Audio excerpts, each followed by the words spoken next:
Your T-Mobile gateway, like the Nokia 5G21, acts as both a modem and router, letting you customize your home network.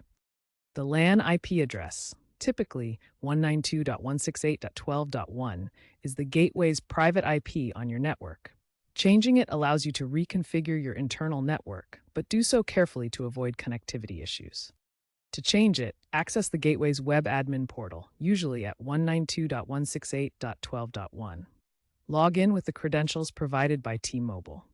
Navigate to Network, then LAN Settings. Enter your desired new IP address, e.g. 192.168.1.1, and subnet mask, e.g. 255.255.255.0.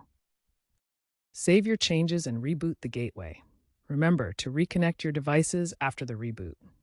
Ensure the new IP doesn't conflict with other devices on your network. Use tools like ping or ipconfig to verify. The LAN subnet defines the range of IP addresses your network uses. Modifying this can segment your network for improved security or performance.